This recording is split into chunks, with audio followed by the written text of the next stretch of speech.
1번. 자, 다음은 기업부설연구소의 연구원인 김현철의 9월분 급여명세서이다. 급여자료 입력 및 원천징수 이행사항 신고서를 작성하시오. 단, 수당 및 등록 및 공제 항목 불론 자료 무시하고 직접 입력할 것. 자, 그럼 수당 등록 시 급여명세서에 적용된 항목 이외의 항목은 사용 여부를 부로 체크한다. 당사는 모든 직원에게 식대 지급하며 비과세 요건을 충족한다.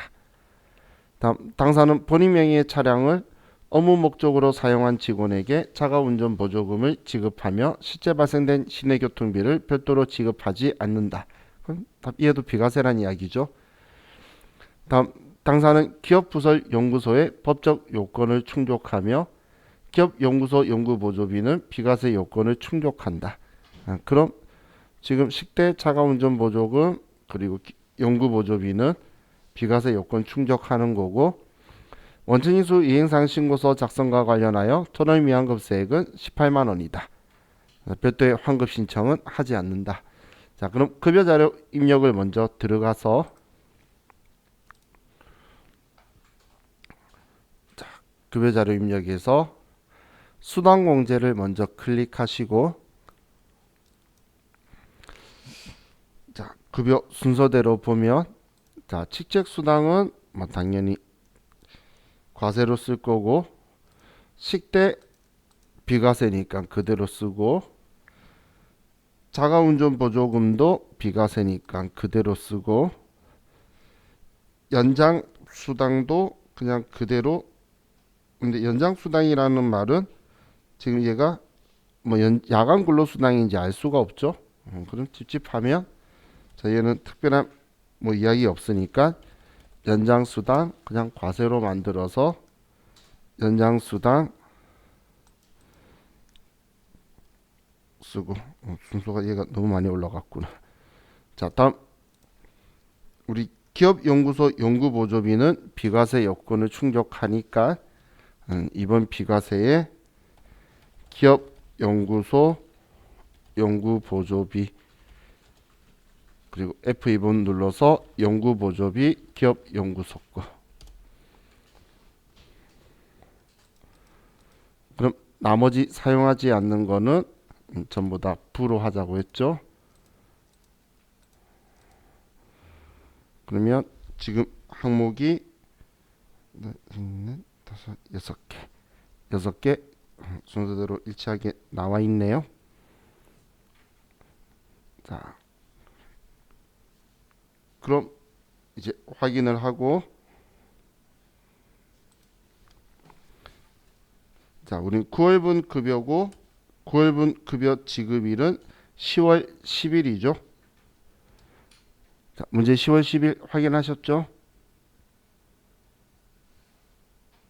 실시 이제 찾았어. 그럼 10월 10일이죠. 자, 그럼 이제 김현철 씨 급여부터 쓰고,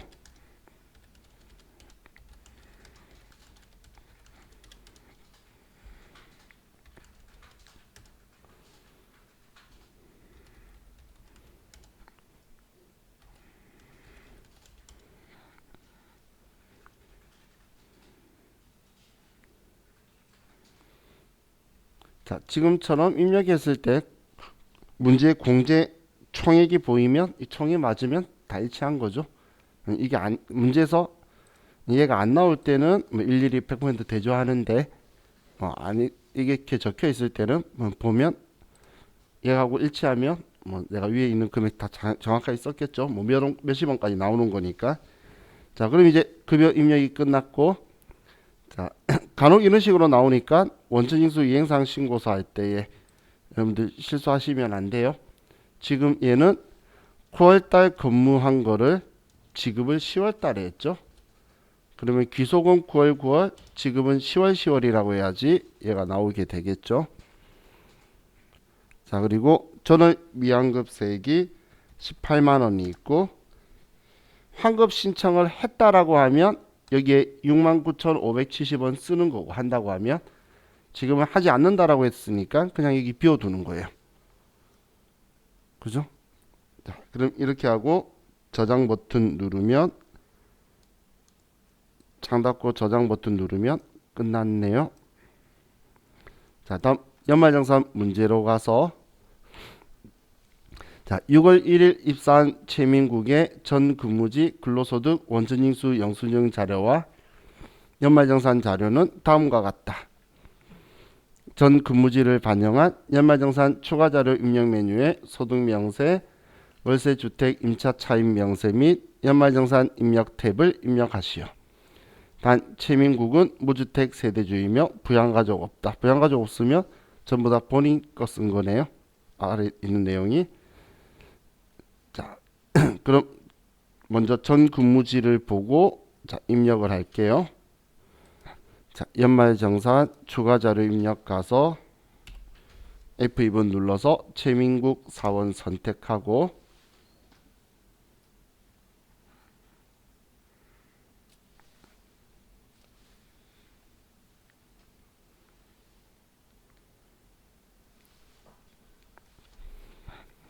자, 그럼 소득명세에 가서 전 근무지 주식회사 안전양회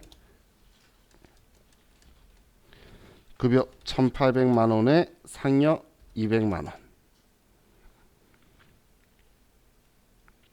자, 그리고 이제 우리 4대 보험료는 아래 건강보험료 78만 5천 원, 장기 요양보험료, 고용보험료, 국민연금, 그리고 기납부세액은 결정세액을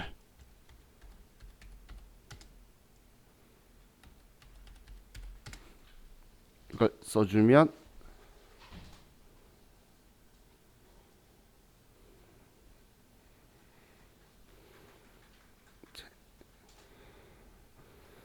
전 근무지 입력은 끝났죠.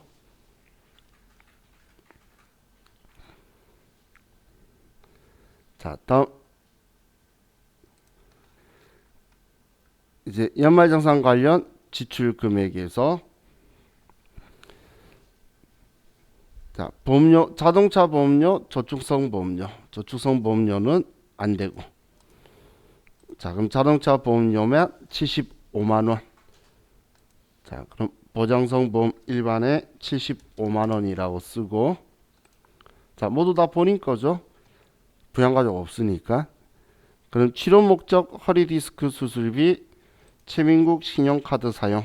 자, 우리 신용카드에 허리 디스크 수술비까지 다 포함되어 있으니까 이거 카드 쓴 거는 나중에 이중공제 체크하고 치료 요양 목적이 아닌 한약 구입비. 그럼 치료 목적 아닌 거는 뭐 건강 보조겠지. 그럼 안 되겠죠. 자, 다음 실업 보정용 안경 구입비 55만 원. 그럼 실업 보정용 안경이면 얘는 50만 원만 되니까 본인 의료비는 총 410만 원만 되겠죠. 그죠? 50만 원, 410만 원. 그러면 의료비에 가서 본인의 410만 원을 써주고.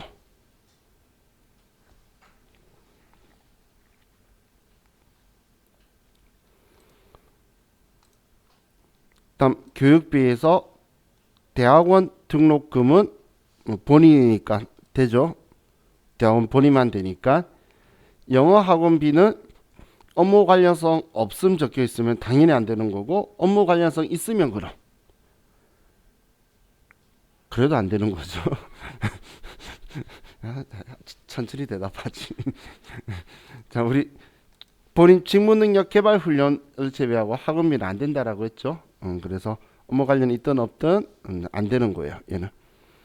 그럼 대학원 등록금 1,000만 원. 이 사람 교육비 쓰는 순간 전액 공제 받겠네. 본인의 1,000만 원. 본인 교육비는 여러분들이 나중에 공부하실 때, 회사 다니면서 공부하실 때 생각하세요. 내가 1년 동안 낸 거에 15% 공제라고 보시면 돼요. 그것도 세금에서. 그러면 한 방에 훅 날아가겠죠. 세금이. 자, 다음 기부금은 종교단체 당의 기부금 300, 종교단체 외 지정기부금 단체에 기부한 거 10만원. 이 두 개 뭐 문제없이 다 되겠네요. 자, 그럼 기부금에 가서 먼저 종교단체 당해 기부금에 300만원, 종교단체 외 당해 기부금에 10만원.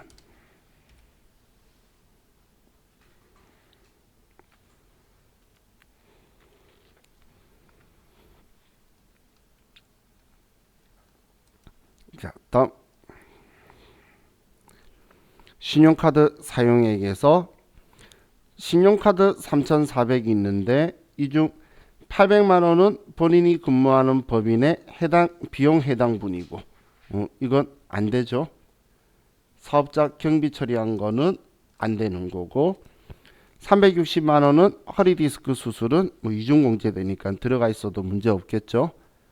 그럼 2,600만원만 신용카드 공제가 되겠네요.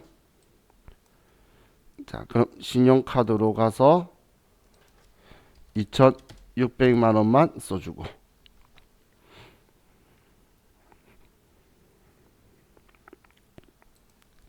다음 현금 영수증은 2,250만원인데 이 중 30만원은 대중교통 이용분이고 12만원은 공연 관람 사용분이에요.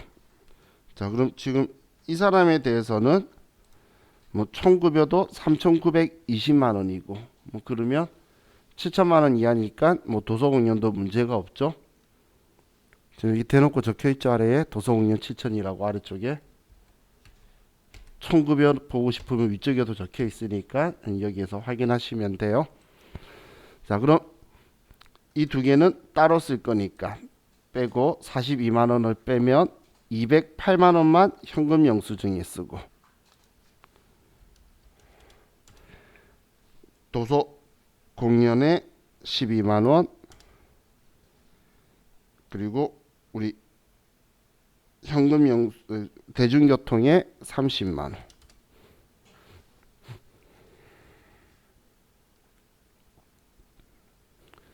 자, 다음 월세 자료에서 자, 쭉 다른 거 보기 전에 제 눈에는 얘가 제일 먼저 보여요. 충족되는 것으로 한다. 월세에 대해서 기준이 계속 변화하면서 세대원도 되고 막 이렇게 되면서 사람들이 딴지 걸까봐 충족한다고 적어 놓는 거예요. 자, 그럼 월세 주택 임차 차이 탭에 가서 임대인 임부자 주민등록번호네요.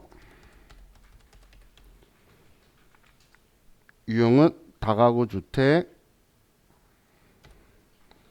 기한 면적은 52제곱미터,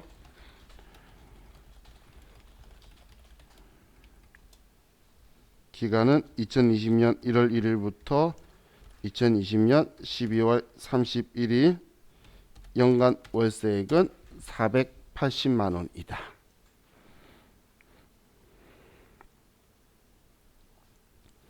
이렇게 하면 자, 이번 거 입력이 다 끝났죠. 자, 그럼 이제 제일 첫 페이지인 이론 문제로 가서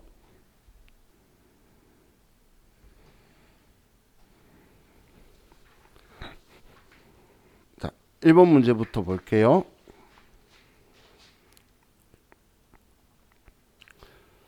자, 다음 중 회계정보 질적 특성에 대한 설명으로 틀린 것은 자, 목적 적합성에는 예측 가치, 피드백 가치, 적시성이 있다. 목적 적합성의 하부 속성 3개죠. 그럼 정확하고 자, 2번에 신뢰성에는 표현의 충실성, 검증 가능성, 중립성이 있다. 얘도 정확한 표현이죠. 자, 3번에 예측 가치는 정보 이용자의 당초 기대치를 확인 또는 수정할 수 있는 것을 말한다. 확인적 역할이라는 표현은 얘는 우리 피드백을 이야기하는 거죠. 피드백 가치를 제가 확인적 역할이라고 표현을 했었죠. 그래서 3번은 틀렸고 다음 4번의 중립성은 회계 정보가 신뢰성을 갖기 위해서는 편의 없이 중립적이어야 한다. 이게 중립성이 정확한 표현이네. 그래서 자, 이 지분 때문에 얘가 지금 예측 가치라고 해서 틀린 거죠. 만약 피드백 가치라고 했으면 정확한 지문이 될 거예요. 자, 다음 2번. 다음 중 유가증권에 대한 설명으로 가장 틀린 것은? 자, 채무증권은 취득한 후 만기 보유 증권, 단기 매매 증권, 매도 가능 증권 중에 하나로 분류한다. 자, 채무증권은 채권을 이야기하는 거죠. 그럼 채권을 취득하면은 만기 보유 증권 분류할 수 있죠. 단기 매매 증권 분류할 수 있나요? 있죠. 매도 가능 증권 할 수 있나요? 이건 전부 다 되는 애잖아. 그래서 이 중에 하나. 나 지분법 적용 투자 주식 할 수 있나요? 지분법 적용 투자 주식은 영향력 행사 목적이니까 주식만 되는 거죠. 지분 증권만. 그래서 얘 세 개 1번 맞죠? 자, 2번에 만기 보유 증권으로 분류되지 아니하는 채무 증권은 매도 가능 증권으로 분류한다. 맞나요? 방금 막 이 세 개 중에 한 개라고 했는데 얘 안 되면 얘 둘 중 하나야 되지. 완전 문제 내는 사람이 문제 만들 줄 모르는 사람 같죠? 그죠? 자, 매도 가능 증권, 단기 매매 증권 중에 하나로 분류한다. 이렇게 하면 정확한 지문이겠죠? 다음 3번에 매도 가능 증권에 대한 미실현 보유 손익. 매도 가능 증권 평가의 평가 손실은 기타 포괄 손익 누계 자본 항목으로 처리한다. 매도 가능 증권 맞죠? 다음 단기 매매 증권에 대한 미실현 보유 손익은 단기 손익 항목으로 처리한다. 단기 매매 증권 평가의 평가 손실은 영업 외 수익 비용으로 처리하죠. 그래서 4번도 맞네요. 그래서 틀린 답은 2번만 틀렸다. 자, 다음 3번. 다음 중 충당 부채, 우발 부채 및 우발 자산에 대한 설명으로 틀린 것은? 자, 충당 부채는 퇴직급여 충당 부채처럼 우리가 미래에 이 자원의 유출, 돈이 나갈 확률이 매우 높고 그 금액을 신뢰성 있게 측정할 수 있을 때만 충당 부채로 하는 거고, 우발 부채는 우리는 부채로 인식하는 게 아니죠. 나갈지 안 나갈지 잘 모르는 것들. 그때 캐시백 포인트 이런 거 이야기했던 거. 그건 주석에다가 공시를 할 거고, 우발 자산도 가능성이 매우 높을 때 주석에 공시하는 거지. 우리는 장부에 인식 부채나 이걸로 인식하는 거는 충당 부채만 있는 거죠. 자, 그럼 1번에 우발 부채는 부채로 인식하지 않으나 우발 자산은 자산으로 인식한다. 맞나요? 우리 우발 자산은 자산으로 인식 자체를 하는 게 없죠. 그죠? 그래서 얘는 틀렸고 이 지문 때문에. 다음 우발 부채는 자원 유출 가능성이 아주 낮지 않은 한 주석에 기재한다. 그죠? 아예 돈 나갈 확률이 없다면 그냥 주석에도 기재하지 않는다라고 했고, 그게 아니면 주석에다가 표현하는 거죠. 충당 부채는 자원의 유출 가능성이 매우 높은 부채다. 돈 나갈 확률이 매우 높고, 충당 부채는 그 의무 이행에 소요되는 금액을 신뢰성 있게 추정할 수 있다. 얼마 나갈 거다라는 걸 알아야지 충당 부채로 쓰는 거죠. 그래서 답은 1번이 틀렸네요.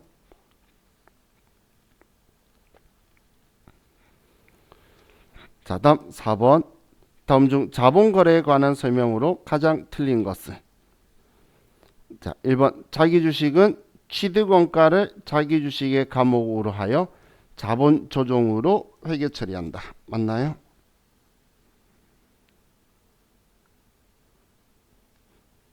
자기 주식은 액면가 쓰나요?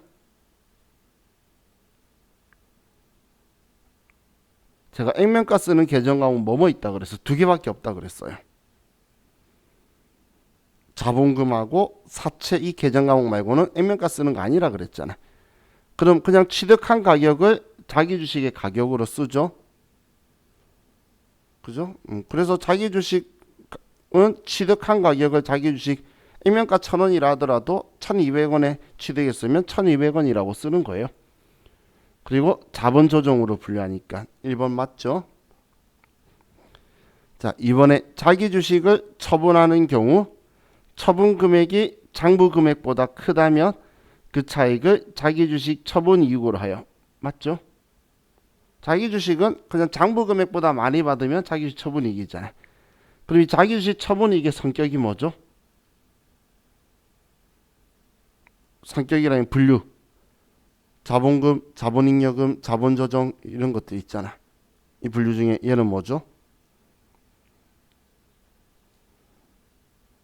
제가 주감자 이익 본 거는 자본잉여금이라 그랬죠. 그 자 중에 주감자 중에 자가 자기주식 처분이익이잖아. 주식 발행 초과금, 감자 차익, 자기주식 처분이익.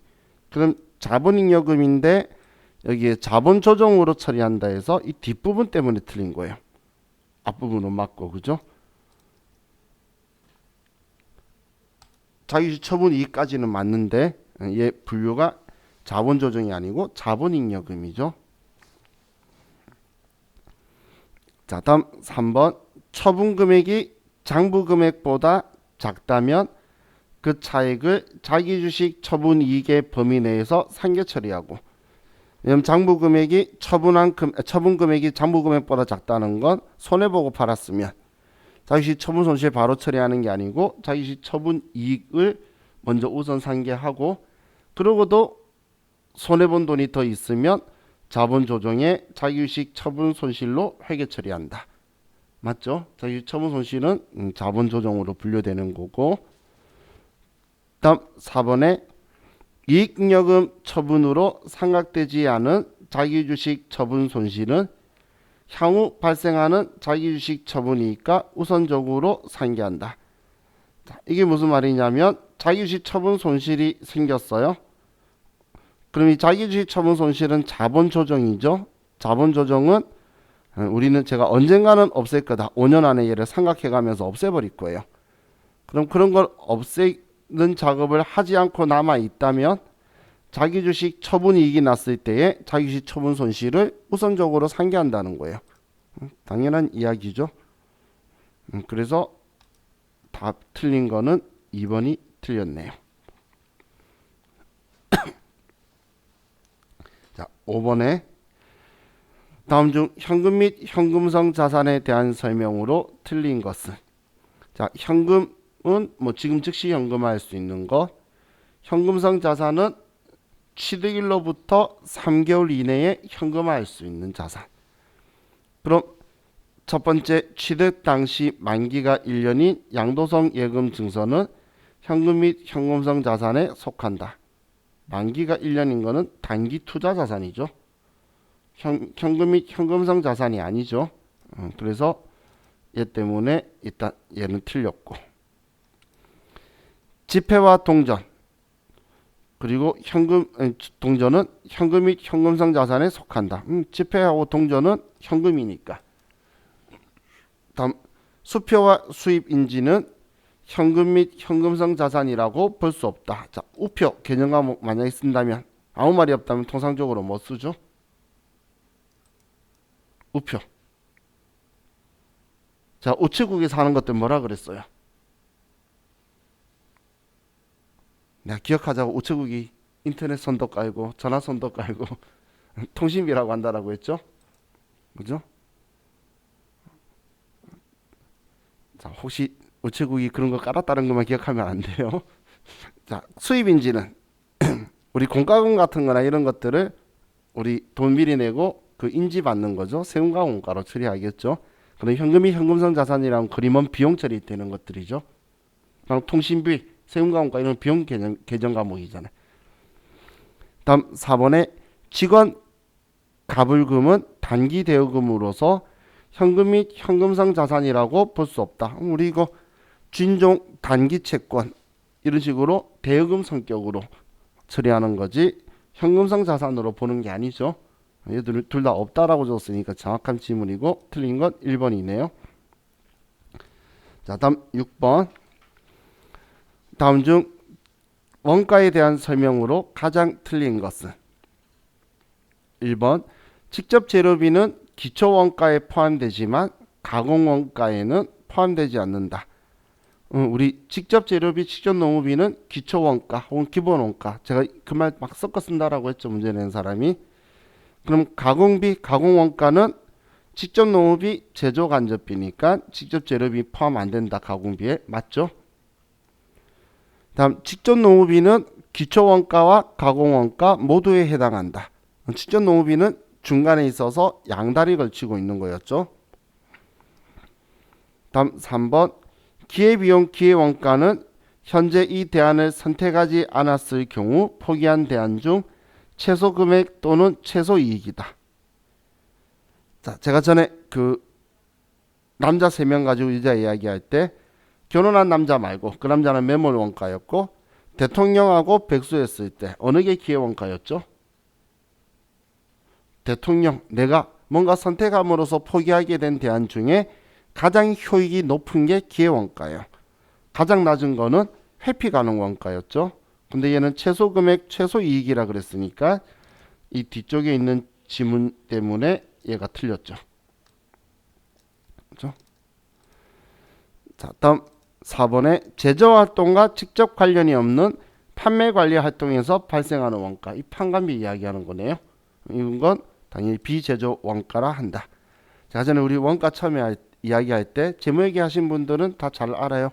표현했던 거. 500번대는 제조 원가고 800번, 900번대는 비제조 원가다. 이렇게 생각하면 편하다고 말했던 그 분류를 이야기한 거네요. 그래서 답은 3번. 자, 7번. 다음 중 제공품 및 제품에 관한 설명으로 틀린 것은? 자, 지금 이야기할 때, 자, 이걸 한번 생각을 해볼게요.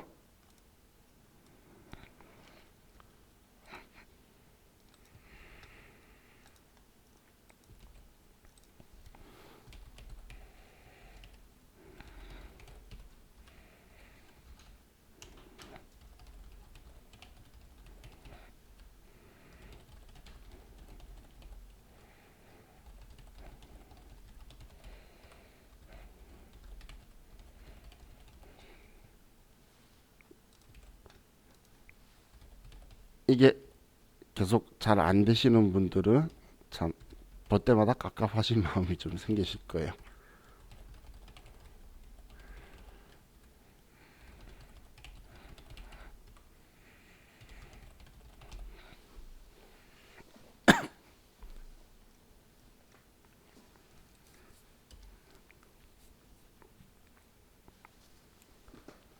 지금 제가 이걸 왜 썼냐면 우리가 과거에 계산하기 위해서 쓴 것도 있지만 얘가 제공품 T 계정이에요.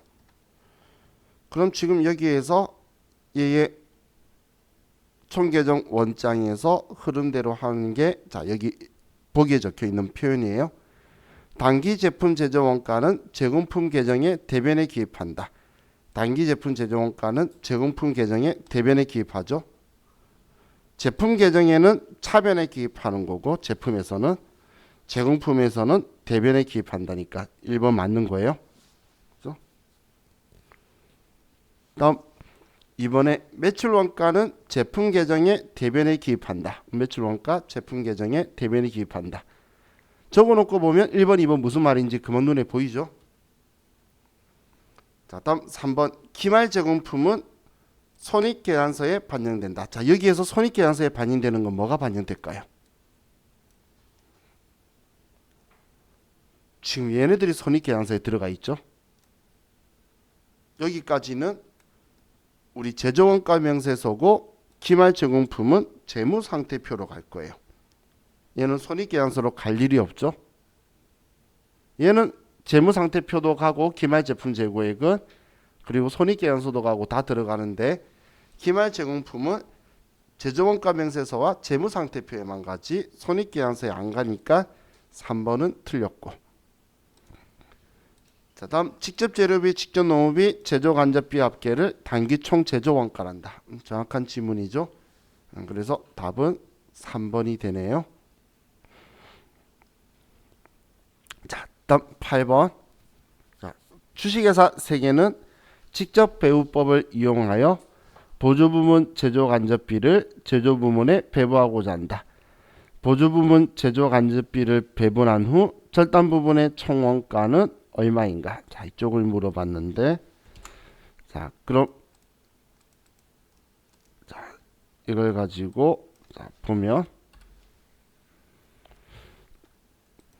자, 지금 보조 부분이 왼쪽에 적혀 있네요. 제조 부분이 오른쪽에 있고, 그럼 지금 이 두 금액을 이제 분배를 할 건데 직접 배우법이래요.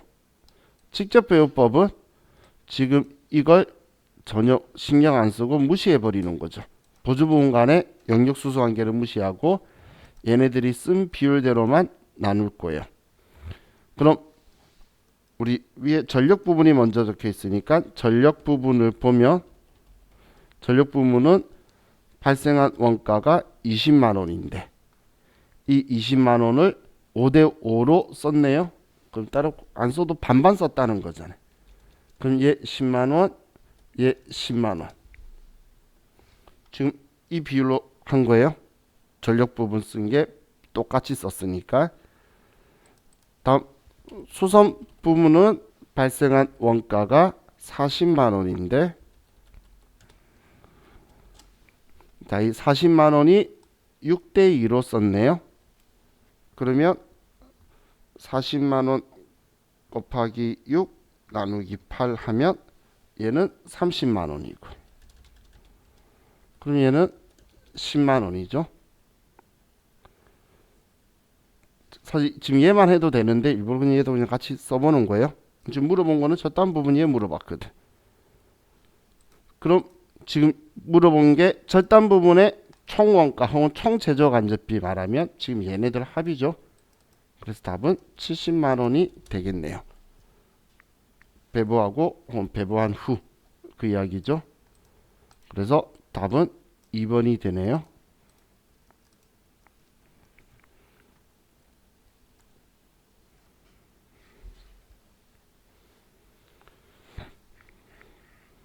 자, 다음 9번. 다음 중 개별 원가 계산에 대한 설명이 아닌 것은 자, 1번 기말 제공품의 평가 문제가 발생하지 않는다. 자, 우리 기말 제공품에 대해서 이야기했던 거 종합원가 계산에서 개별 원가 계산, 종합원가 계산, 제품별 원가 계산에서 자 했을 때 기말 제공품 이야기했던 거는 종합원가 계산이죠. 개별 원가 계산은 제조 간접비 배부하고 있었잖아. 그렇기 때문에 기말 제공품 평가 문제가 발생하지 않는다. 1번 맞죠? 2번 제조 간접비 배분이 중요한 의미를 갖는다. 개별 원가 계산에 제일 중요한 게 제조 간접비 배분이죠. 다음 동종 대량 생산 형태보다는 다품종 소량 주문 생산 형태에 적합하다. 그게 개별 원가 계산이죠. 우리 동종 대량 생산 형태는 종합 원가 계산 이야기고 자 그리고 4번에 공정별로 원가 집계를 하기 때문에 개별 작업별로 작업 지시서를 작성할 필요는 없다. 공정별 적혀 있는 건 공정별 종합 원가 계산 이야기다라고 키워드다라고 했었죠. 그래서 4번이 틀렸네요.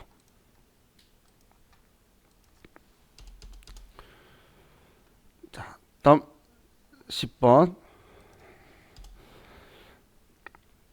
다음 자료를 이용하여 비정상 공손 수량을 계산하면 얼마인가? 단 정상 공손은 단기 완성품의 10%로 가정한다. 자, 그럼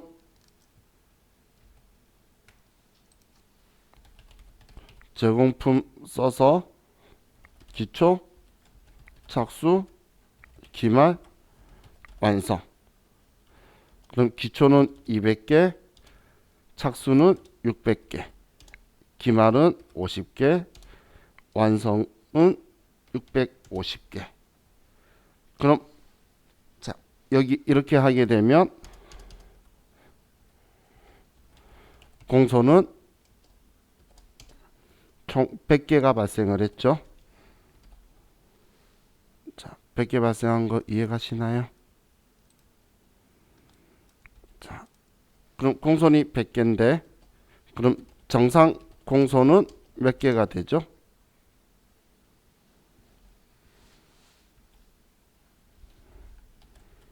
정상 공손은 지금 위에 문제 적혀 있잖아.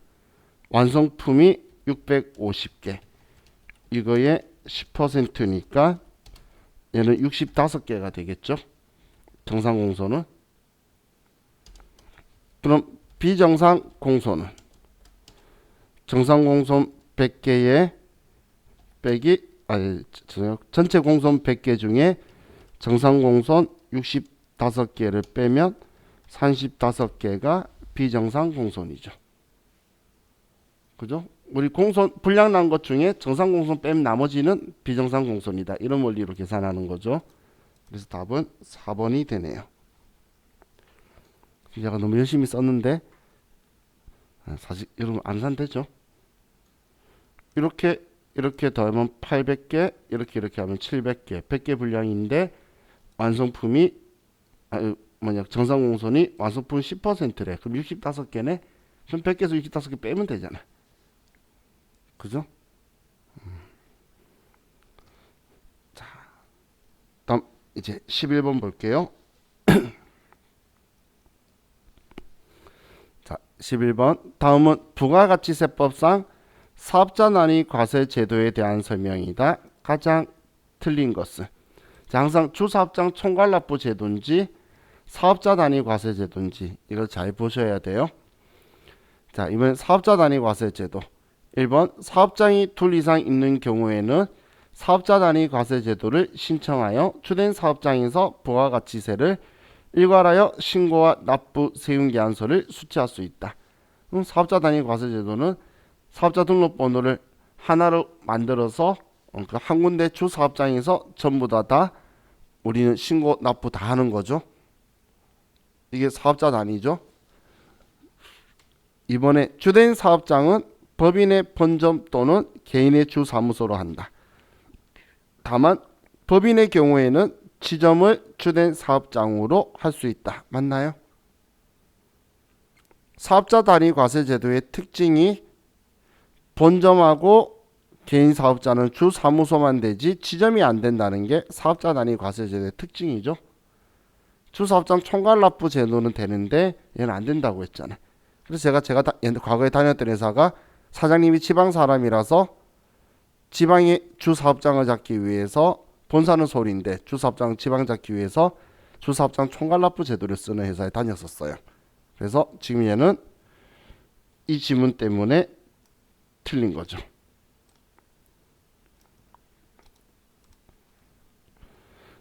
자, 다음 3번에 주된 사업장에 한 개의 사업자 등록번호를 부여한다.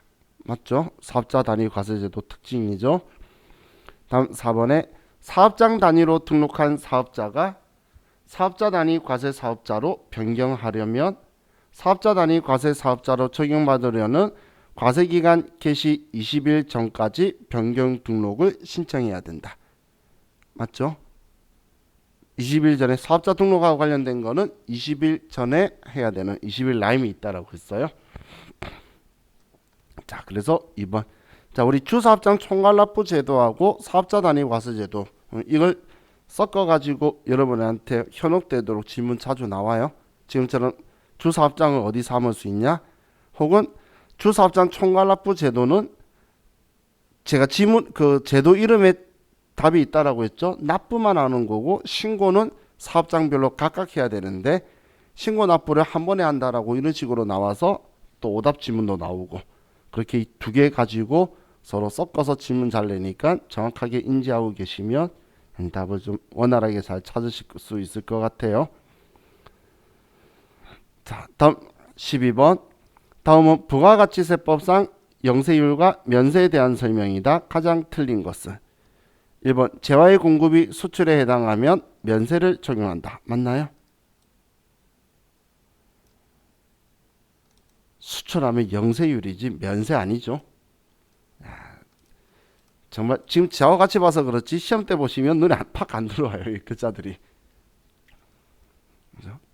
아닌 거 여러분들이 이거는 모르시는 분이 없는데 흘러 지나가 버릴 수가 있겠네요. 자, 이번에 면세사업자는 부가가치세법상 납세 의무가 없다. 부가가치세법상 사업자가 아니죠. 그래서 못 받아요, 부가세를. 그러니까 납세할 세금도 없겠죠.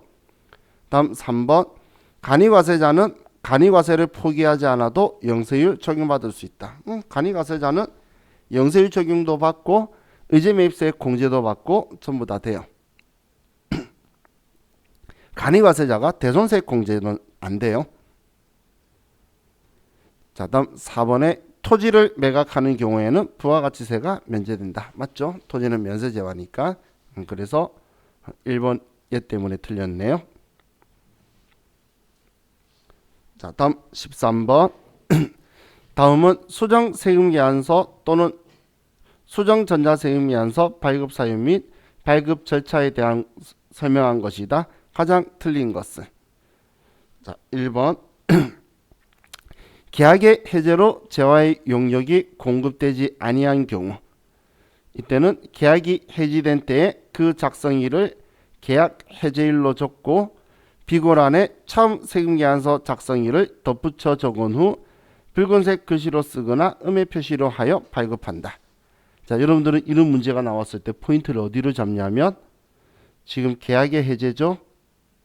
포인트 잡으실 때에 계약의 해제다. 그러면 이걸 우리 여러분들 했던 대로 하면 그 수정세금계산서 발행 많이 했잖아요. 우리 그 AT 시험에서. 그때 계약 해제는 계약이 해제된 날인지 당초 작성일자인지를 보는 거예요. 해제된 때에 그 작성일을 계약 해제일로 잡죠. 그죠? 그리고 비곡칸에 원래 처음 당초 세금계산서 작성일자가 비곡칸에 괄호로 되는 거. 저는 우리 본 적 있으시죠? 자, 보면서 비고에 원래 세금계산서 작성 날짜가 들어간다고 했던 거. 그래서 얘는 맞는 거예요. 종이는 붉은색으로 쓰는 거고 전자는 그냥 마이너스로 표시될 거예요. 자, 이번에 면세 발급 대상이 아닌 거래 등에 대하여 발급한 경우 처음에 발급한 세금계산서 내용대로 붉은 글씨로 쓰거나 음의 표시를 하여 발급한다. 얘는 지금 우리가 세금계산서를 면세 이런 게 아닌데 잘못 발급했으니까 우리는 착오에 의한 것들은 전부 다 원거래 날짜 처음 세금계산서 작성한 대로 가서 수정세금계산서가 발행이 되죠. 자, 다음 3번에 처음 공급한 재화가 환입된 경우 자, 그럼 처음 세금계산서 작성한 날을 작성일로 줬고 비고란에 재화가 환입된 날을 덧붙여 적은 후 붉은색 글씨로 쓰거나 음의 표시를 하여 발급한다. 맞나요? 우리 할인이나 이런 거 있어서 수정세금계산서 발행해 봤잖아요. 그러면 그 할인이나 애누리가 발생한 그 날짜, 반품하면 그 날짜를 우리는 그 반품된 만큼만 발행해 줬죠. 마이너스로. 그런데 여기는 처음 세금계산서 작성한 날을 작성일로 한다라고 적혀 있고 그리고 비고란에 환입된 날을 쓴데 뒤집어서 반대로 썼죠. 우리는 환입된 날을 작성일자로 하는 거고 비곡칸에 우리는 당초 세금계산서 발행 날짜를 쓰는 거니까 3번은 얘 둘이가 바뀌었어요. 자, 다음 4번은 착오로 전자세금 계산서를 이중 발급한 경우는 처음 발급한 세금계산서 내용대로 음의 표시를 하여 발급한다. 맞죠? 자, 그래서 답은 3번이 틀렸네요.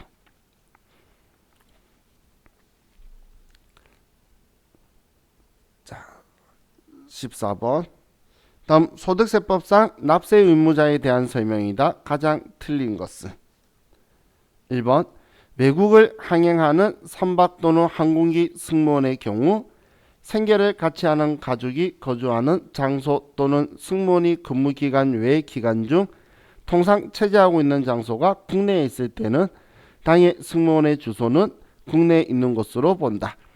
자, 왜냐하면 우리는 183일이라는 기준이 있는데 근데 우리 항공기를 타고 다니는 업무를 하는 승무원이나 아니면 배 있는 경우에는 이제 우리나라를 떠나 있는 경우가 많죠. 그럼 이 사람의 주된 거주지가 어디냐를 찾을 건데 그때 자기의 가족이나 아니면 자기가 땅에 발을 뒤지고 있는 장소가 어디가 주된 곳이냐를 가지고 우리는 내국인이다 아니면 죄송해요 거주자다 비거주자다라고 볼 거예요. 그럼 국내에 있으면 거주자로 볼 거예요. 그래서 1번 맞고, 자 2번 국내 거소를 둔 기간은 입국한 날의 다음 날부터 출국하는 날까지다. 카운팅은 오늘 들어오면 다음 날부터 해서 그 가는 날까지. 2번 맞고, 3번 거주자란 국내에 주소를 두거나 183일 이상 거소를 우리 국내에 둔 개인을 이야기한다. 맞죠? 다음 4번에 영국의 시민권자나 영주권자의 경우 무조건 비거주자로 본다. 시민권자다 이런 사람들을 비거주자로 보는 그런 기준이 있는 게 아니죠. 뭐 국적이나 시민권 이런 걸 가지고 따지는 게 아니고 거주자 비거주자는 주소나 거소를 어디에 두고 있냐 그걸로 보는 거예요. 그래서 이 지문은 틀렸죠. 생뚱맞은 이야기예요. 자 15번 다음은 소득세법상 교통금과 2월 교통금에 관한 설명이다. 가장 틀린 것은 교통금은 올해 사업소득에서 손해본 거, 2월 교통금은 올해 이전에 사업소득에서 손해봤던 거. 자, 그럼 1번 해당 과세기간의 소득금액에 대하여 추계신고를 하거나 추계조사 결정하는 경우에는 예외 없이 2월 교통금 규제 적용을 하지 아니한다. 자, 우리 추계신고나 추계조사 결정한다라는 말은 뭐냐면 우리가 신고를 안 해서 과세관청이 추정해서 계산해서 신고를 하거나 아니면 조사를 해서 이 금액이라고 결정 내려주는 거예요. 그럼 잘못한 거잖아. 그럼 예외 없이 과거에 손해본 거를 공제 안 해주겠다라고 말하면 맞는데 예외 없이라는 표현 때문에 틀렸어요. 자, 이 문제는 진짜 여러분한테 틀려라고 낸 것 같아. 왜 예외 없이라고 틀렸냐면 우리가 이번에 신고를 못한 게 이유가 천재지변에 의해서 신고를 못했거나 그런 경우에는 지금 힘든 사람을 우리에 대한 재난 세액공제도 있어요. 그만큼 지원을 해주는 판국에 과거에 손해본 거를 공제 안 해준다? 그런 건 없어요. 그래서 예외 없이라고 적어서 틀린 거예요. 정말 이 문제는 좀 그렇죠. 자, 이번에 사업소득의 2월 교통금은 2월 교통금이니까 자기의 소득인 사업부터 시작해서 사근, 연기, 2배 순서로 갈 거예요. 올해 그냥 교통금이었으면 올해 여기에서 손해본 거죠. 그래서 다음부터는 근연기 2배 순서대로 갈 거예요. 자, 다음 3번 주거용 건물 임대 외에 부동산 임대업에서 발생한 2월 교통금은 타 소득에서는 공제할 수 없다. 자, 우리 부동산 임대업에서 주거용을 빼고는 나머지는 부동산 임대업에서만 교통금을 보전할 수 있죠. 10년간. 주택의 부동산 임대업은 타 소득도 돼요. 그런데 주택 아닌 나머지는 안 되죠. 다음 4번에 교통금 및 2월 교통금을 공제할 때 해당 과세기간에 교통금이 발생하고 2월 교통금이 있는 경우에는 그 과세기간의 교통금을 먼저 소득금액에서 공제한다. 교통금 올해 손해보고 옛날에도 손해봤었어요. 그럼 옛날에 손해본 건 언제 챙겨야 되죠? 올해 돈 벌었을 때 챙기는 거지 올해 손해봤는데 무슨 옛날 거부터 챙겨 이렇게 생각하시면 돼요. 그래서 올해 교통금부터 정리하고 그러고 남아야 옛날 거 정리하는 거예요. 그럼 올해 교통금이 그냥 교통금이 올해 손해본 거고 2월 교통금은 옛날 거잖아요. 옛날 손해본 거 넘어온 거예요. 그래서 얘는 교통금을 먼저 공제한다고 했으니까 정확한 표현이네요. 그래서 틀린 답은 1번이 틀렸어요. 자, 이렇게 하면 자, 우리 92회 다 받고 자 이제 쉬었다가 우리 AT 보도록 할게요.